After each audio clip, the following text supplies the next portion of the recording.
انوار الحق کاکڑ نے وزارت عظمیٰ کا حلف اٹھا لیا ہے؟ یہ انوار الحق کاکڑ کون ہے بھائی؟ میں نے تو اس کا کبھی جلسہ ولسہ بھی نہیں دیکھا. اور یہ وزیر اعظم کیسے تعینات ہو گیا؟ ابھی تو الیکشن بھی نہیں ہوا.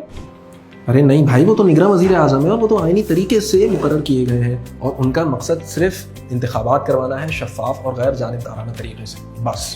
اچھا لیکن ایک بات بتاؤ کہ اتنے اہم اور اتنے طاقتور عہدے پہ ایک بندے کو کیسے فائز کر دیا گیا یار؟ اور یہ کب تک فائز رہے گا؟ یہ اچھا سوال ہے. اصل میں پرانے جو نگراں وزیر اعظم ہوتے تھے ان کے پاس طاقت نہیں ہوتی تھی، مطلب اختیارات بالکل کم ہوتے تھے. مطلب ان کے پاس صرف روزمرہ کے امور چلانے، پرانی پالیسیوں اور پرانے قوانین کا عمل درآمد یقینی بنانے کا ہی اختیار ہوتا تھا. لیکن اس مرتبہ حکومت نے، مطلب سابقہ حکومت نے جاتے جاتے کچھ ایسی قانون سازی کی ہے کہ نگراں حکومت کے پاس زیادہ پاور آ گئی ہے. مطلب اب وہ معاشی فیصلے بھی کر سکتی ہے، پرائیویٹائزیشن بھی کر سکتی ہے اور دیگر ممالک سے معاہدے بھی طے کر سکتی ہے. اور جو تم نے مدت کا سوال پوچھا، وہ مدت ہوتی ہے 60 دن یا 90 دن.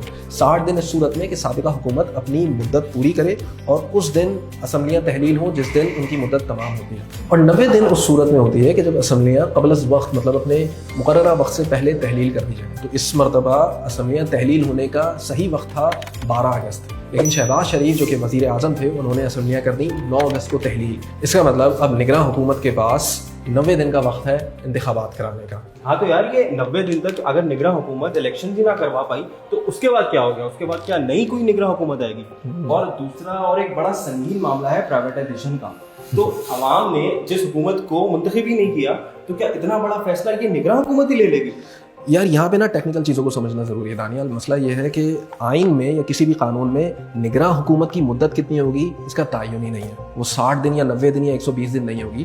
آئین میں تعین یہ کیا گیا ہے کہ الیکشن کمیشن آف پاکستان کو کتنے دن میں انتخابات کرانا ضروری ہے ایک اسمبلی تحلیل ہونے کے بعد. اس کو ایک مثال سے بہتر سمجھا جا سکتا ہے کہ پنجاب اور خیبر پختونخوا کی صوبائی اسمبلیاں ایک عرصے سے تقریباً 1 سال سے تحلیل شدہ ہیں، لیکن وہاں پہ چونکہ انتخابات نہیں ہو رہے تو وہاں کی کیئر ٹیکر حکومت ہی ابھی تک وہاں پہ نافذ ہے. اس کی وجہ یہ ہے کہ الیکشن کمیشن نے اپنا کیس کہ وہ انتخابات کروائے گی وہاں پہ ضمنی وہ کورٹ میں چیلنج کیا ہوا ہے.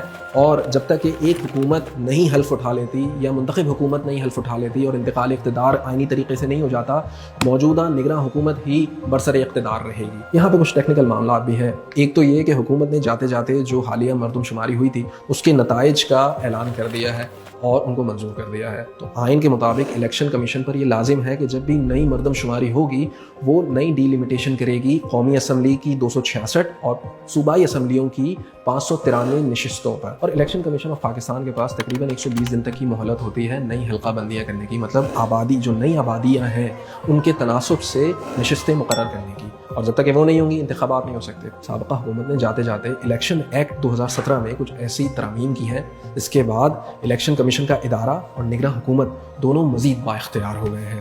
سب سے پہلا تو یہ کہ انہوں نے یہ اختیار کے الیکشن کے پروگرام کا اعلان کب کرنا ہے یہ خود الیکشن کمیشن کے ادارے کو دے دیا. پہلے یہ صدر پاکستان کے پاس اختیار موجود ہوتا تھا کہ وہ یہ اعلان کریں کہ الیکشنز کب ہوں گے. اور دوسری ترمیم یہ کہ انہوں نے نگراں حکومت کو یہ اختیار دے دیا ہے کہ اگر ایسی صورتحال پیدا ہو جائے کہ ملکی معاش کے حوالے سے اہم فیصلے لینے ہوں تو وہ لے سکتے ہیں.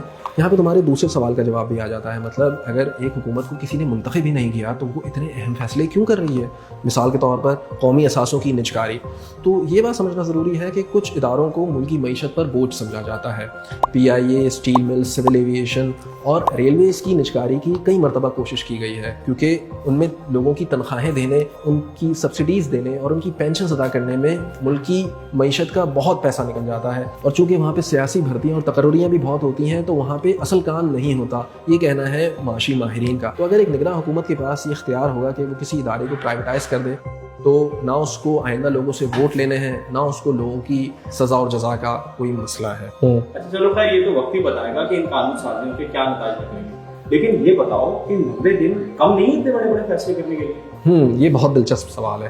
کسی بھی ادارے کو خریدنے سے پہلے جو خریدار ہوتا ہے وہ بہت ساری فیزیبلٹی رپورٹس نکالتا ہے. یہ دیکھتا ہے کہ اس ادارے کے اوپر کوئی ذمہ داریاں یا قرضے تو نہیں ہیں اور اس کو خریدنے کے بعد میں فائدے میں جاؤں گا یا مجھے خسارہ ہوگا، اور اس میں کئی مہینے لگ جاتے ہیں. لیکن پوچھنے کا سوال تو اصل یہ ہے کہ کیا انتخابات اپنے وقت پر ہو پائیں گے کہ نہیں، مطلب 3 مہینے کے اندر ہو پائیں گے؟ تو اس کا جواب موجودہ چند مگوئیوں کے مطابق یہ ہے کہ انتخابات ہونے میں 4، 5 یا 6 مہینے بھی لگ سکتے ہیں. تو پوری دنیا میں کیا نگراں حکومتیں اسی طرح کام کرتی ہیں یا پھر ہر ملک کا اپنا الگ قانون ہے؟